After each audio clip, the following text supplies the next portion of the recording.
d'accueillir non seulement notre consultant préféré, pour une fois il est plus grand que moi puisqu'il est sur un siège de télésiège, c'est Marc Garcia. Bonjour Marc.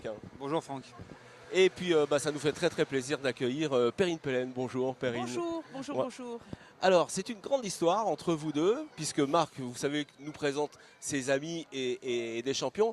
Et c'est une très grande histoire qui s'est passée entre deux, puisqu'ils se sont connus en culotte courte, c'est ça? C'est ce qu'a dit Perrine. Ouais. Alors j'ai dit du coup, exactement, on a un an d'écart tous les deux, évidemment, donc on a grandi dans le ski. Perrine, je peux la présenter un petit peu parce qu'elle est tellement timide, Perrine. Comment on va présenter Perrine? Perrine, pour la présenter. Palmarès alors. 80, Lac Placide, 84, Sarajevo, elle fait 3 médailles au total des deux. Géant, slalom. Elle gagne la Coupe du Monde de slalom, elle est championne du monde de slalom. Elle gagne 15 victoires, je crois, au 17. Elle a 43 podiums en Coupe du Monde. T'as bien révisé, hein? Ouais, non mais bon, en plus, sincèrement, je suis parmi, comme beaucoup de gens, je suis un fan de Perrine. Elle ne le sait pas plus que ça. Je suis un fan de Perrine. On s'est entraîné longtemps ensemble. On a couru ensemble. On était dans le comité ensemble du Dauphiné. Et puis quand moi, on était jeunes, et puis que je voyais Perrine qui déjà à 16, 17 ans, elle commençait à monter, et puis qu'elle gagnait. Et puis on s'entend bien. Il y a des gens avec qui on s'entend bien. Et puis Perrine, c'est une super nana, quoi.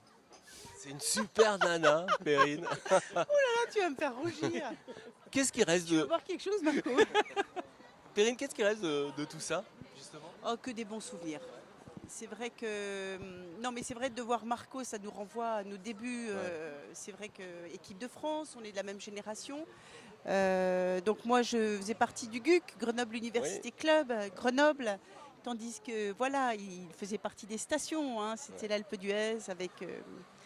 la tribu Lacroix Co, hein, avec Fabienne aussi. Et c'est vrai que ce qui reste, c'est que des bons souvenirs. Ouais. C'est vrai que moi, ce que je garde de tout ce parcours de compétition, c'est la chance d'avoir vécu de manière très intense, d'avoir vécu des émotions extraordinaires. Alors, quand on vit la période de l'équipe, il y a une intensité d'émotions up and down, c'est-à-dire très haut quand ça marche bien. Ah oui, Voilà. Et quand ça marche moins bien, on a l'impression de toucher un peu le fond. Mais avec le recul, en fait, on garde que les bons moments. Voilà. On garde les bons moments, Marc? Oui, c'est vrai. Et puis de toute façon, on l'a dit déjà avec Vincent G, tous les champions qui sont sur le plateau. La particularité d'un champion, c'est pas toujours de gagner, bien que le palmarès de Perrine est énorme, mais elle sait aussi bien que moi, c'est d'apprendre à perdre. Et comme le up and down, le down, il est souvent difficile à contrôler, à maîtriser dans des phénomènes d'équipe. Surtout que, n'oublie pas qu'on a parlé de 80. Nous, les garçons, on a subi le contre-coup des années 73. Et on avait évidemment toujours à cœur, et ça nous faisait du baume au cœur, nous les garçons, de s'entraîner avec les filles, parce qu'on s'entraînait en même temps, et de voir Perrine, Fabienne, Daniel, Marie-Cécile, il y en a Marie-Luce, il y a une grosse équipe, une densité qui, elle, entre guillemets, a carrément sauvé la baraque, quoi. Sauver la baraque, et puis quand même, Perrine Pellen, tu as été quand même leader de ce groupe. C'est difficile à gérer, ça? Alors au départ, j'ai été vraiment très inspirée par les grandes. Hein. Je suis arrivée, il y avait Fabienne Serra, Danielle de Bernard, Patricia Emonet. Et c'est vrai que j'ai eu la chance en fait d'arriver très jeune et d'avoir tout de suite des très bons résultats. Et j'ai été la première surprise d'ailleurs. Hein. Ouais. Et c'est qu'après quelques années que je me suis installée un petit peu dans le rôle de leader. Mais en étant toujours dans un collectif, on était toujours quelques-unes à se challenger les unes les autres.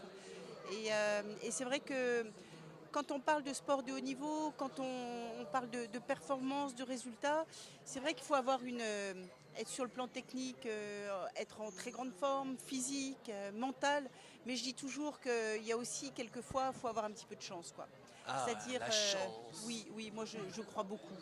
Il faut de la Ah chance. oui, mais oui. Ouais. Moi, par exemple, Il faut être au bon moment. oui. un Avoir peu son, plus- avoir son étoile un Ouais. petit peu avec soi. C'est vrai. Perrine, tu avais une magnifique étoile parce qu'il y a des athlètes, elles le savent, qui sont plutôt négatifs et qui disent toujours ouais, moi j'ai pas de chance, j'ai pas de chi. Non, on les connaît. Et Perrine a toujours cru qu'elle pouvait avoir de la chance et Oui. la bonne étoile. Oui, Ça oui, c'est moi, important moi, parce que si t'es pas positif déjà, c'est compliqué. Oui. Moi, j'ai reçu une bonne étoile. Voilà, j'étais placée sous le signe de la bonne étoile quand même. Ça que j'en ai bien conscience. parce qu'à un moment donné, il y a tous les ingrédients qui sont réunis pour gagner, c'est ça? Oui, alors on peut toujours se dire, c'est vrai que moi dans mon parcours j'ai 3 médailles, j'ai pas l'or. C'est vrai que à Lake Placide, je gagne le slalom avant les Jeux Olympiques, celui d'après, et je tombe à celui des Jeux. Mais d'un autre côté, j'ai des collègues suisses, pour ne citer qu'Erika Hess, qui a eu qu'une médaille de bronze aux Jeux Olympiques alors qu'elle a gagné une trentaine de slaloms. Donc c'est se dire aussi ce qui reste après une carrière, c'est beaucoup les médailles olympiques, les titres. On le voit à quel point c'est ce qui reste. Marco, il a dit beaucoup de choses, mais il y en a peu qui connaissent. et donc je me dis, c'est beaucoup de chance que d'avoir eu un titre, des médailles. Voilà, donc je suis très très contente. Voilà. Alors, et après, il se passe quoi après toute cette belle carrière? Alors oui, alors moi j'ai la particularité d'être citadine. Je suis la 7e de 8 enfants en fait. Donc j'avais toujours le souci de ne pas être différent de la famille. Donc quand je rentrais, famille citadine, tout le monde allait à l'école, les études c'était très important. Donc j'ai toujours eu un double parcours. Ouais. Et même quand j'ai passé... Bah là, on a les pompiers qui passent, donc ça va. Donc c'est vrai que les études en même temps que le ski ont toujours eu beaucoup d'importance pour moi parce que je savais que c'était important pour mon père. Voilà, je pense que derrière ça, il y avait... Voilà. Sûrement. Et donc bac par correspondance, après j'ai fait kiné pendant que j'étais à l'équipe.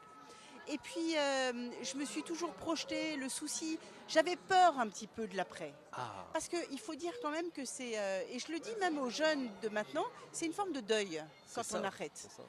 Quand on arrête, et ça, tu le sentais pendant que tu étais au sommet déjà Parce que j'avais vu des collègues qui avaient arrêté et elles ne vivaient qu'à travers le passé. Ah ouais, c'est ça. Et je me disais, non, moi la vie elle est trop courte. Ouais. Ce que je voulais de doter d'un bagage qui me permettait d'aborder le mieux possible la vie d'après. Et du coup, après le ski, j'ai intégré un 3e cycle. J'avais passé le concours avant, 3e cycle d'HEC qui s'appelle l'ISA, l'Institut supérieur des affaires, qui m'a donc éloignée des montagnes. Et pendant 18 mois, je me suis donc 1 an à Paris, après j'étais 6 mois en stage aux États-Unis, donc qui quelque part m'a fait une rupture, rencontré plein de gens qui étaient passionnants et m'a mis le pied à l'étrier en fait. Une rupture finalement bénéfique, Marc. Il faut une rupture. Oui, mais une rupture qui peut être préparée. Parce que là, comme elle explique, Perrine, le problème de tous les athlètes, c'est que quand tu n'es pas préparé à ça, c'est un choc absolu. C'est ce qu'elle a vécu avec les anciens. Oui. Et là, tu es un choc, bam. Et là, tu étais dans une soi-disant famille, il n'y a plus rien. Ah oui, il n'y a plus, le téléphone ne sonne plus. Il n'y a plus rien du tout. Vécu, ouais. Et donc, bravo à Perrine, elle avait déjà anticipé le coup. Et il y a beaucoup d'athlètes qui souffrent de ça. Ça, c'est clair. Il n'y a pas que dans le ski d'ailleurs. C'est un syndrome de l'athlète de haut niveau. Oui. Alors, on l'a vu avec tous nos champions que tu nous présentes, Marc, au fur et à mesure. Les champions ont cette particularité, c'est que après toute cette compétition, eh bien, ils vont transmettre des choses. Et c'est ce que tu fais, Perrine. Tu es rentrée dans le tourisme, on peut le dire. Oui. Et ça aussi, transmettre, c'est important. Alors, ce que je veux d'abord pour raconter l'histoire, c'est qu'après mon parcours, j'ai intégré le comité d'organisation des Jeux d'Albertville. Voilà, j'allais le dire après. Voilà. À Berville, évidemment. Donc j'ai travaillé pour 4 ans. Alors ça a été une expérience extraordinaire. Où là, je suis passée du côté quelque part scène à côté coulisses. Et je m'étais dit, est-ce que je ne vais pas m'ennuyer après avoir vécu tellement intensément? Et en fait, c'était extraordinaire parce que c'est quand on est en coulisses, quand on travaille sur l'événement, qu'on réalise à quel point il est important. Quand on est athlète, on arrive la veille des compétitions, on est au départ de la course, le lendemain on est reparti. Alors que là, pendant 4 ans, on œuvre et on se dit, il n'y a pas de petits maillons, tout est important. Et jusqu'à la livraison des Jeux, où là je me suis retrouvée à la tête des villages olympiques. Donc à Bride-les-Bains, c'était 500 volontaires qu'on animait et une aventure humaine que j'ai adorée. Et puis après, de fil en aiguille, Michel Barnier était président du COJO avec Jean-Claude Killy et président du département de la Savoie.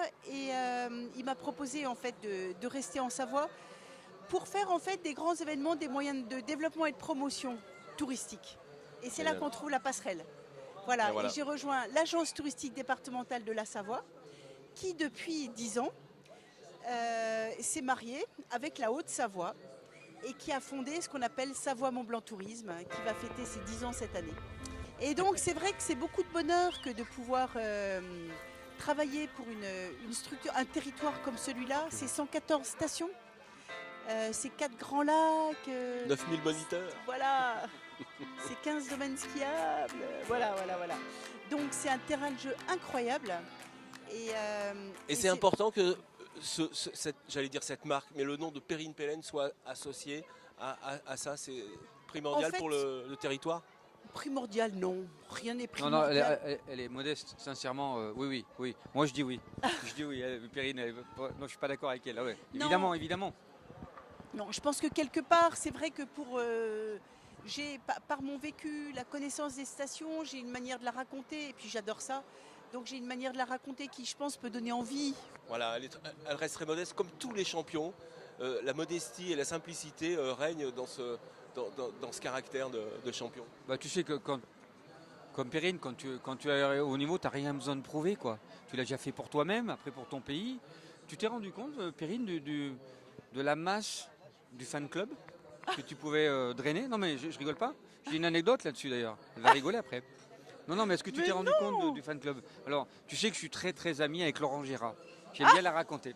Je suis très ami avec Laurent Gérard et il y a quelques années, on skie ensemble et lors d'un dîner, il me dit « Moi, je suis fan de 2 championnes de ski. » Je dis « Ah bon ?» Il me dit « Michel Jacot. » Alors, Michel Jacot, c'est la dernière à avoir gagné le classement général de la Coupe du Monde en 72 de mémoire. Et il me 70. dit « 70 oh, je me suis trompé. Oui, Pourquoi oui. je dis 72 Voilà, Michel, Mimich. Et il me dit surtout Perrine Pellen. Alors, je dis « Ah bon ?» Je prends le téléphone, j'appelle Perrine. Et Laurent, il ne croyait pas du tout. Et l'année dernière, à Courchevel, j'ai fait rencontrer Laurent et Perrine. Et Laurent, il nous a raconté une anecdote qui se retrouvait il y a quelques années dans le télécabine du Mont d'Arbois à Megève. Et que Perrine courait, ça devait être en 77-78. Et qu'il est resté dans les œufs et qu'il était là et qu'il n'osait même pas sortir. Et j'étais avec Perrine Pellen. Et l'année dernière, quand il a fait les photos, il dit « Je vais enfin pouvoir mettre ça sur mon curriculum vitae. » Vous faites de l'effet, Perrine Pellen. Qu'est-ce que vous voulez que je dise? Non, c'est adorable. En tout cas, ça me touche beaucoup parce que c'est vrai que beaucoup d'eau a coulé sous les ponts. Un peu, voilà. Beaucoup d'eau a coulé sous les ponts et ça me touche beaucoup quand les gens, voilà, on garde le souvenir, Ouais, voilà. Et c'est vrai qu'à l'époque, il y avait peut-être plus de ski à la télévision sur les chaînes hertziennes, et donc ce qui permettait de suivre plus largement le ski. Voilà. Tu sais que le dernier événement où elle était en charge du programme, c'était les championnats du monde d'Aigbelette. Les gens, ils ont été emballés du programme. Ça, elle n'en parle pas, tu vois, mais c'était fabuleux, là, au mois de septembre dernier. Quelle fête aussi. Non, c'était magnifique. Ouais, Et une justement, belle ambiance aussi. le clin d'œil, c'est de montrer que c'est vrai qu'on est beaucoup repéré pour nos stations, mais les championnats du monde d'aviron, c'est de montrer, de mettre un coup de projecteur sur nos beaux lacs, et le lac d'Aigbelette en particulier, ça a été une fête extraordinaire. Merci en tout cas de l'avoir souligné, Marco. Merci pour tout, Perrine Pellen. On va continuer à vous faire rencontrer des champions grâce à notre consultant ski, Marc Garcia. Merci, Marc, des cadeaux que tu nous fais. C'est pas moi, il faut dire un merci à Perrine, elle est venue spécialement aujourd'hui. Avec bonheur, avec bonheur. Merci beaucoup.